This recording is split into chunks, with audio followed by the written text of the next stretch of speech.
Okay, so hi everyone. My name is Catherine, and today we're having a webinar on trading. This webinar is a part of the trading marathon by LH Crypto, and it is mainly designed for crypto traders who are new to this crypto broker style of trading, which is close to forex trading, and to people who are just new to any trading at all. However, everyone can take part in this marathon, even if you're very new to it all and see the terminal for the first time in your life. Still win some prizes. Mhm. So today I'm going to explain some of the most basic principles of the market, the difference between different parts of market, different types of markets, and the psychology of trading and the most frequent mistakes made by inexperienced traders. hmm Let's go. Let's start with the markets. We all live in this economy and we are a part of a great clockwork. Basically, a market is any place where people come with some goods they want to sell or exchange, and where other people come with money to buy or with some goods for exchange as well. So we can exchange, I don't know, a cup of tea for €3 or for one, what is it, notebook. Um, there are a lot of buyers and sellers and exchangers, and their actions actually make prices change because it all depends on the wholesale buyers and the wholesale seller. Because it all depends on the wholesale buyers and the wholesale sellers who think some price is perfect for this type of product at some particular moment of time. Okay, got it. This is, well, roughly how crypto exchanges work, and roughly, again, how any market works, and how you explain a market to a 5-year-old, I say. No insight in that, nothing new about that. But on the international market, they're not cookies or cups, but currencies, companies' stocks, cryptocurrencies, precious metals, commodities like coffee or sugar, and so on and so on. And they're not hundreds, but hundreds of thousands. The measure for it is a lot. One standard lot is equal to 100,000 units of this trading instrument. So these are the amounts for which deals are made. And here, well, you have to accept that it's quite a great amount of stuff. And usually these are central banks and different countries and large commercial banks and big foundations and institutions and millionaires and billionaires and other big cats of the financial world. They are the players on this market. And I can hear you asking, how is that even possible that retail traders can also take part in that? How can we, simple, humble people, come with our €100, €1,000, and still take part in this game? And I'm going to tell you how. This is possible thanks to brokers who act as intermediaries between the big market and small traders, retail traders, I mean. Brokers give traders access to the market by using a tool called leverage. So they increase the amount of traders' balance by scores, sometimes even by hundreds of times. Do crypto exchanges offer that? The majority of them doesn't. And by the way, this is one of the main features and advantages of LH Crypto, who helped us organize this marathon. For cryptocurrencies, they provide leverage that can reach 1 to 100. So, well, I know no other trading platforms to offer that. Next, how do they provide such high leverage? This is done with the help of margin requirement. It's a sort of insurance money for your deal. So when you open a deal, a certain amount of your funds is frozen and left as a margin, as a sort of provision guarantee for your deal. And if you win the deal, your margin is returned to you and you get the profit too. But if you lose, you can lose some part or the whole margin requirement too. But what does it give to a broker? Usually, brokers earn on commission charged for every deal, so they don't pretty much care if you win or lose. They have their share anyway, just for the opportunity to make this deal. And this commission is really, really small. Um, so so, okay, so more or less, we now know how the system works and we can see our place in it. And you know most of the terms, so when you open the trading terminal, which you will certainly do as a part of the marathon, you will be more or less familiar with what you see there, so you won't be surprised to see a whole bunch of new terms. You will know what to do. And now I think we can switch to the next part. When you come to a trading, when you open a trading terminal, you have to choose which trading assets to work with. So you pick some of them and use fundamental and technical analysis to predict the further price move up or down and how long it is going to move and what price level it is going to reach and act on that. Of course, you have to choose the instrument you know at least something about, and you have to be able to learn all the information you need for successful trading. So some figures, news, just everything. Mhm. Let's look at the assets themselves. There are several major groups: currency pairs, or forex, or foreign exchange.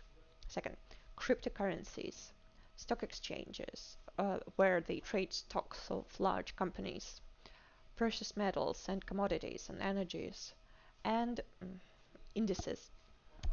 There are basically three types that all have different conditions, that all are different in the way they are traded. So forex and cryptocurrencies are the first two, and the third group encompasses stocks, metals, energies, and goods and stuff. With forex and cryptocurrencies, you can trade round the clock. They are traded all the time, but there are peak activity periods for them when it is best to work with them. Um, Depends on the time when the particular exchange is opened, like Tokyo Exchange for Japanese yen, London Exchange for euros and British pounds, New York Exchange for US dollar, and also Asian exchanges for most of the cryptocurrencies and so on and so on. You can also you can't trade currencies on weekends with success. And if we take stock exchanges, they have even stricter time limits. So if you want to trade stocks of some American company like Google or Apple, you have to adjust your trading to the working time of these stock exchanges in America, which can be sometimes like 12 hours difference in time zones. Not very convenient. Also, they are different for the leverage they offer. The highest leverage, wait a sec. Hmm. The highest leverage is for fiat currencies, and at LH Crypto, it can reach 1 to 500. Also, one currency is different from another. The highest leverage is for the most popular, the most liquid, the most frequently traded instruments, assets like US dollar, British pound, and euro, and some more exotic currencies of some African, African or I don't know, South American countries. They have lower leverage. Next go cryptocurrencies with 1 to 100 leverage. And then goes the rest with stocks, goods and metals, and you can see all of the leverage specifications on the site, on their official site, lh-crypto.com. Well, you will see it in the descriptions to the video. But one pleasant thing about the stocks is that they pay dividends. If you buy shares of some company, they have a dividends calendar, so you can get extra profit from these dividends, just as if you were holding their shares like a real shareholder. Yeah, this is great. I just appreciate it so much. And what is important about stocks and commodities is that you have some solid data, like financial reports of the company or the harvest figures of this year. You have the figures to rely on in your fundamental analysis. With fiat currencies that depend on the economies of countries, it can be more difficult. On the other hand, you need more information. So if you trade stocks, you have to take into consideration the figures, the official reports of this company, and the state of the economy of the country where this company is based. It's double work. I don't know. Some people choose that. And one more thing with oh gosh, with fiat currencies and cryptocurrencies, the deals can take minutes, hours, days, less likely weeks or months. Meanwhile, with stocks, people usually go for long-term positions, so you have to know what time frames suit you best. Let's imagine you're quite good at understanding the underlying mechanisms of some company or some country's economy, or you know what and how can affect a certain cryptocurrency. So you have chosen your preferred trading assets and started working with them. What do you need next? What do you need to start? Oops. Um, in my opinion, and this opinion is shared by um, many professionals in trading, the first and the most important thing you need is to train the way you think. It's usually called the psychology of trading, and there are lots and lots and lots, like thousands of articles, webinars, books on that. Why is that so important? The thing is that you can know all the principles of fundamental and technical analysis in theory, see all the patterns and predict correctly, but you have to be able to apply this knowledge to make it real. I know many people who were brilliant in their demo accounts. They showed great results, but when it came to a real account with real money, their money on it, they just couldn't make it. They blew it down in hours because they were nervous, because the responsibility of real money at stake made them so nervous that they couldn't think clear. And this is partly why some people compare trading to gambling, because of how it makes people feel. And, well, of course, because of how quickly you can lose your money. But the difference is that with gambling, it's all your luck and the theory of chances, while with trading, you can influence the result and win most of the time. And this is why you have to learn. In the following webinars of our trading terminal, of our trading marathon, we will teach you what information to look for, how to apply it, how to analyze the market. And it is necessary to train yourself to reach maximum efficiency and apply this knowledge best. Well, so one more time, so that you totally understood how important it is, you have to be able to control your emotions. You have to really reach the level of Tibetan monks, I don't know. So you have to be really emotionally stable and not let your feelings guide your actions. For me, the most inspiring story about that is this Big Short story. Remember that, well, they even made a film with Christian Bale starring. And the story is about people who predicted the economical crisis of 2008 and went short. They had to keep their deals open for a long time because, well, the time of the crisis was not did not come when they expected it. And imagine how strong, well, the strong will required to see that your deal is taking more and more commission and taking your money away to stay open and still wait patiently and keep this deal open, waiting for the big explosion. And they did. And God did have they got their money. Mm, well, everyone says that market is like a living complex being. It is compiled of people, whether they work in a bank or as a retail broker or I mean trader. They are still individuals with predictable psychological patterns. The psychology of trading is mostly two sides of one coin. First, you have to understand how other people, how other traders can think, how they can react to some events. And the second side of this coin is your reaction to other people's action, how you predict the movement of the market, the movement of the majority of its traders, and how you act on it. Like they publish a fresh uh, non-farm report, the number of people employed in non-agricultural industries in the USA, which is basically one of the most important reports about the state of the US economy, which is crucial to the US dollar, one of the most important currencies in Forex. And depending on that report, traders will buy or sell USD, and you can act on that. Buy or sell with them or trade against them, just whatever you choose. And oops, why do you keep doing that?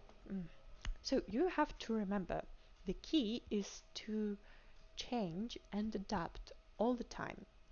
Fix and improve your strategy with every mistake you make. Now we're so far from the traditional society when I plow my field as my father did, and before him my grandfather, and before him my great grandfather. It's just the success is changing and adapting all the time. And on the market, people work with each other, but at the same time, they work against each other, so you have to be one foot ahead to win. Even most experienced traders don't win 100% of their deals, but what makes them professionals is that they don't stop at that.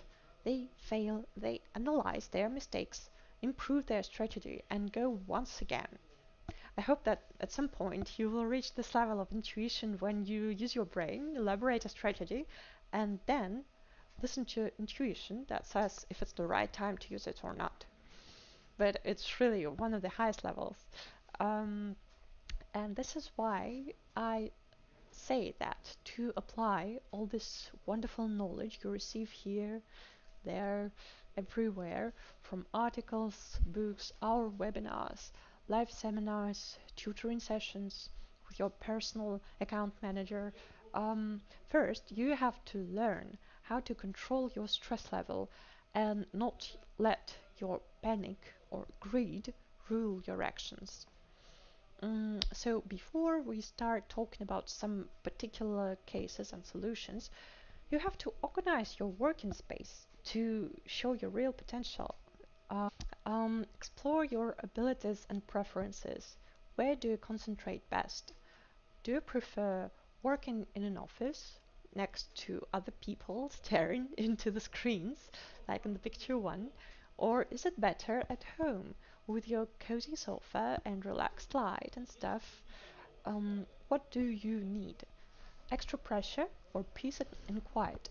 So after you answer these questions and try to work in dealing centers or co-working spaces at home, um, co-working spaces at home, you can pick the best option that suits you, that is perfect for you.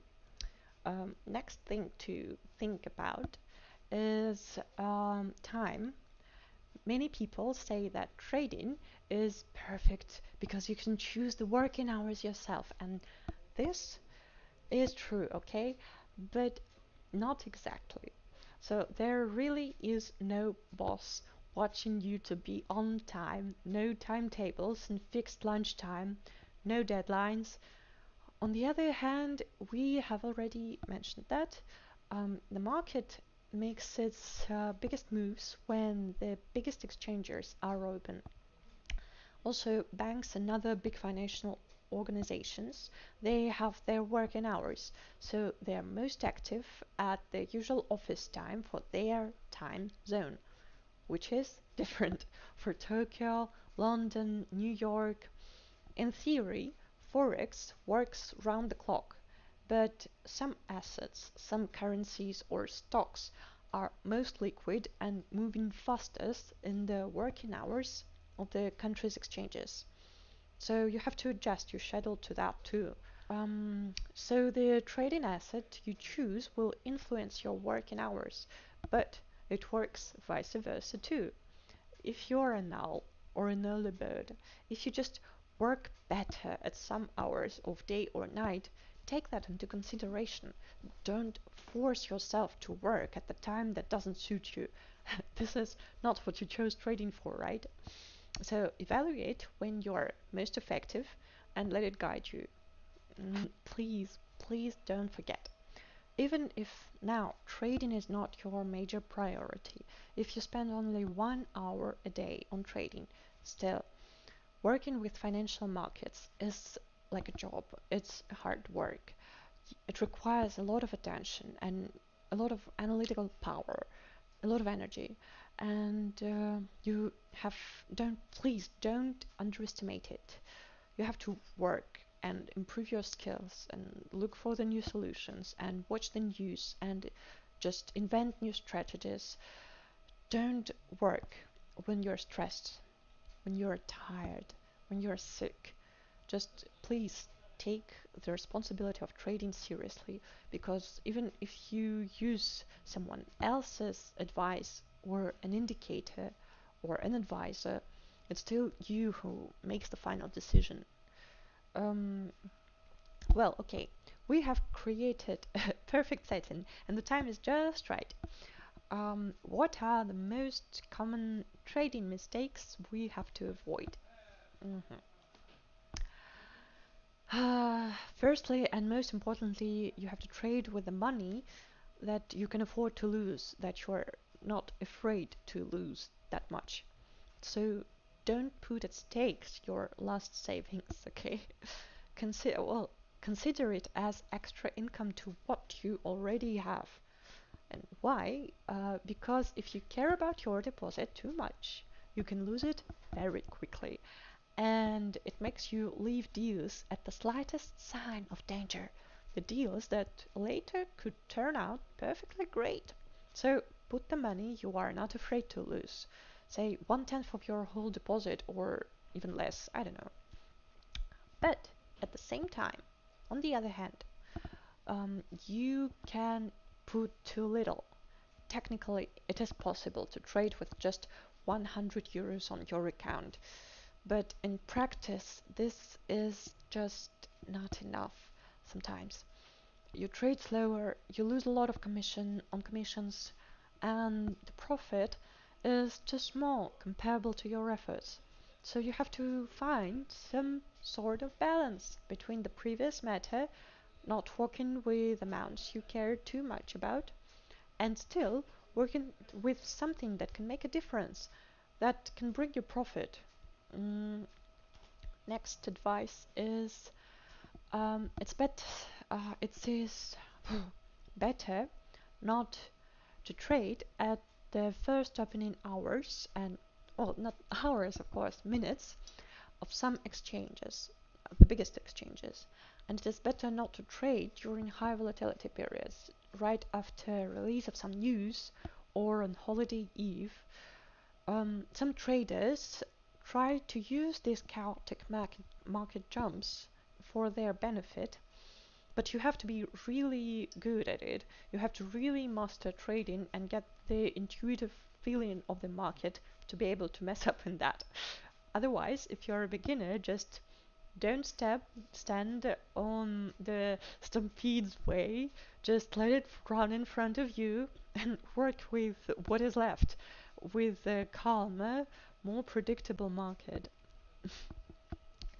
um, the next common mistake is failing to fall into your greed. You see that the chart is going in the right direction, just as you have predicted, and beaming with happiness and pride, you close this order successfully. Yay! Success. But yes, you got the profit. But what it was it all you could squeeze out of this deal? Was it at least half of it? At least 70% of it? On the other hand, the same feeling of greed can make you hold a deal, an order open longer than you should have. If you see the trend turning into the opposite direction, it may be a little drawdown or a new trend.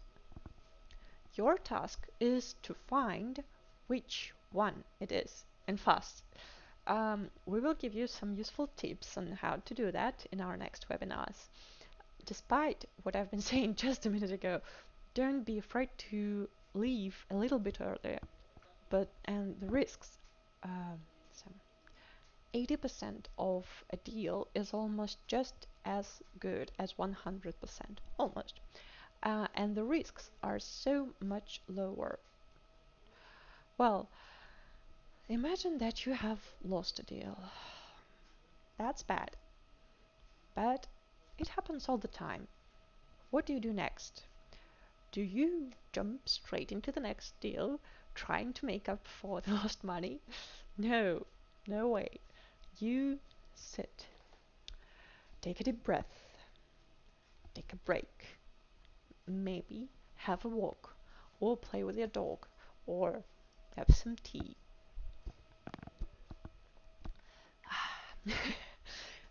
Go back to the desk and see what was wrong. Where you were. Were you wrong there? Where was the mistake? Was your analysis perfect or not? Only after that, after putting some distance between you and your loss, regaining the calm mood, you can go back into the game. And now imagine another case. You have several open orders and you see that you have almost run out of margin. Which deals do you close? Instinctively, many people start with the most profitable deals, with the deals that show good results already.